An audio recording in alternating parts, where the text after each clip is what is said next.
आपल्या पुत्रानं आपला पराभव करावा ही कोणत्याही पित्याला अभिमानास्पद गोष्ट. आपला पुत्र आपल्यापेक्षा अधिक पराक्रमी, अधिक शक्तिशाली आहे ही गोष्ट कोणत्याही पित्याला सुखावणार. पण आपल्या पुत्रानं आपला वध करावा ही गोष्ट कोणत्याही पित्यालाच काय, पुत्राला सुद्धा सुखावणारी निश्चितच असणार नाही.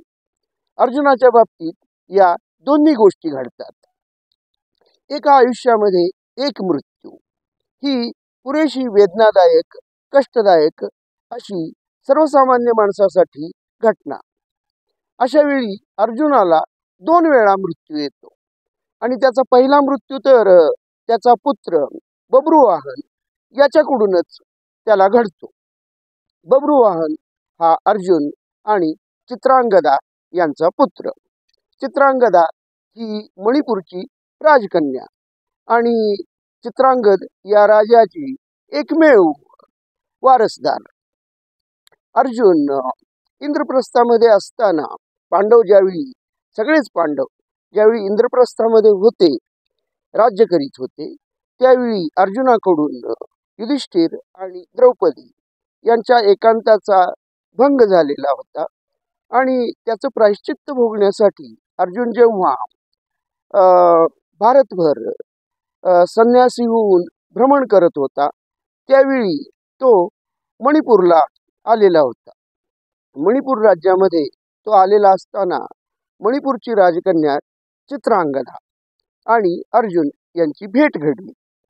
चित्रांगदा ही मणिपूरच्या राजाची एकमेव कन्या होती, एकमेव अपत्य होती आणि राजाला त्याच्यानंतर त्याच्या गादीला वारस म्हणून तीच एकमेव वारसदार ठरणार होती. त्यामुळं ज्यावेळी चित्रांगदा आणि अर्जुन यांचा विवाह होतो, त्यावेळीच अर्जुनाला ही कल्पना असते की चित्रांगदा आपल्यासोबत इंद्रप्रस्थाला किंवा नंतर हस्तिनापूरला सुद्धा येणार नाही, पण आणि ती मणिपूरलाच वास्तव्य करील आयुष्यभर. ही कल्पना असताना अर्जुन आणि चित्रांगदा यांचा विवाह होतो आणि विवाहानंतर त्यांना बब्रुवाहन हा पुत्र होतो. या पुत्राच्या जन्मानंतर अर्जुन एकटाच आपली पत्नी चित्रांगदा आणि पुत्र बब्रुवाहन सोडून यांना एकटंच सोडून तो एकटाच आपल्या पुढील प्रवासासाठी निघून जातो. आणि यानंतर खूप वर्ष उलटलेली असतात. बब्रुवाहन मोठा झालेला असतो, तो आता मणिपूरचा राजा सुद्धा झालेला असतो. कुरुक्षेत्रावरचं 18 दिवसांचं युद्ध सुद्धा झालेलं असतं. ही घटना सुद्धा घडून गेलेली असते आणि या मध्यंतरीच्या काळात बब्रुवाहन आणि अर्जुन यांची एकदाही भेट झालेली नसते. पिता पुत्रांची कधीच भेट झालेली नसते या मध्यंतरीच्या काळात. कुरुक्षेत्रावरील युद्ध संपल्यानंतर युधिष्ठिर हस्तिनापूरचा सम्राट होतो.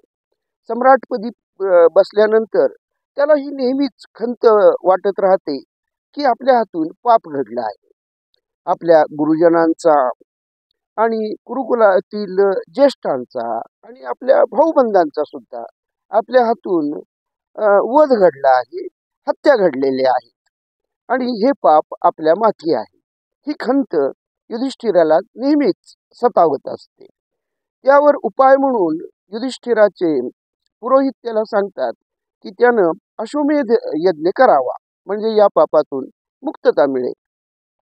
मग युधिष्ठिर आणि पांडव अश्वमेध यज्ञ करण्याचं ठरवतात आणि अश्वमेधाचा अश्व, शामकर्ण अश्व, संपूर्ण आर्यावर्तामध्ये फिरण्यासाठी, भ्रमंती करण्यासाठी सोडला जातो. त्याच्यासोबत सैन्य घेऊन भीम, अर्जुन हे सुद्धा निघतात. अर्थात पांडवांचा अश्वमेधाचा अश्व. आणि त्यांना आर्यावर्तामध्ये कुठलाच राजा अडवत नाही, त्यांना विरोधी करत नाही. पांडवांना अडवणार तरी कोण? निर्वेदपणे आर्यावर्तामधून हा अश्व फिरत फिरत नंतर उत्तर पूर्वेकडील मणिपूर या राज्यामध्ये येतो. या मणिपूर राज्यामध्ये आल्यानंतर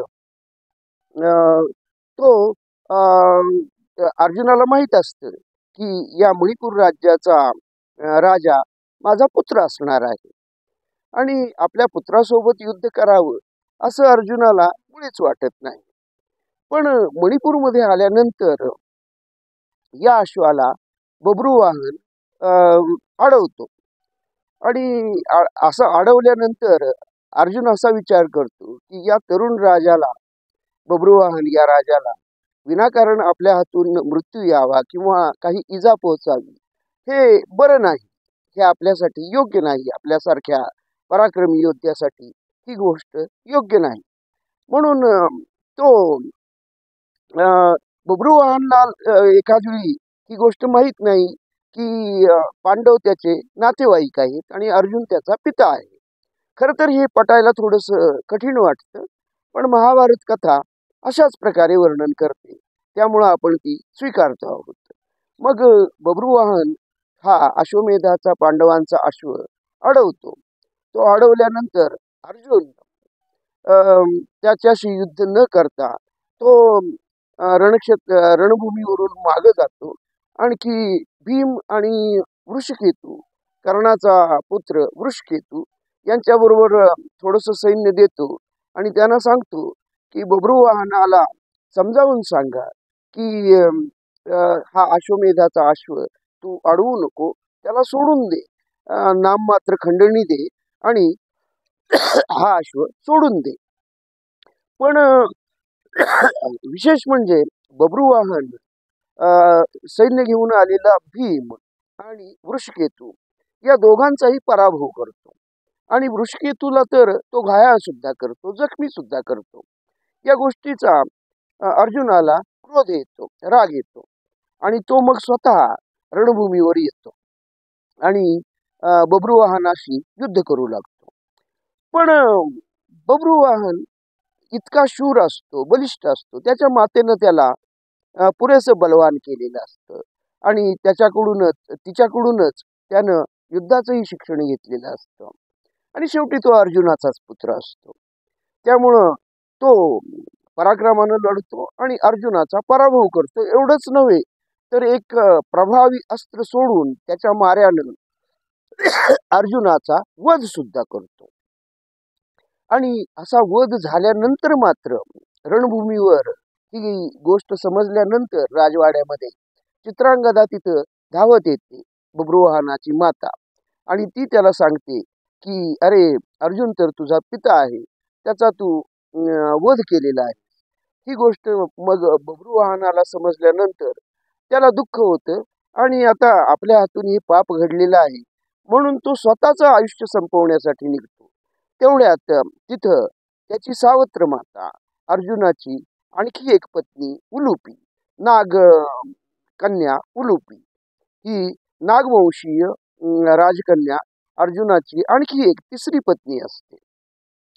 ती पत्नी तिथे येते आणि ती एक दिव्य नागमणी बब्रुवाहनाला देते आणि बब्रुवाहन त्या दिव्य नागमण्याचा स्पर्श करून अर्जुनाला पुन्हा एकदा जिवंत करतो. अर्जुन जिवंत झाल्यानंतर मग पितापुत्रांची भेट होते. अर्जुन आणि चित्रांगदा यांची भेट होते, उलुपीची भेट होते आणि मग हे सगळेच पांडव कुटुंबीय, भीम, वृषकेतू, हे सगळेच पांडव कुटुंबीय परत हस्तिनापूरला निघून येतात, आनंदाने निघून येतात. पण एक गोष्ट मात्र सिद्ध होते की अर्जुन सुद्धा पराभूत होऊ शकतो. अर्जुनाचे दिवस आता संपत आलेले आहेत आणि अर्जुनाचा वध सुद्धा होऊ शकतो. धन्यवाद.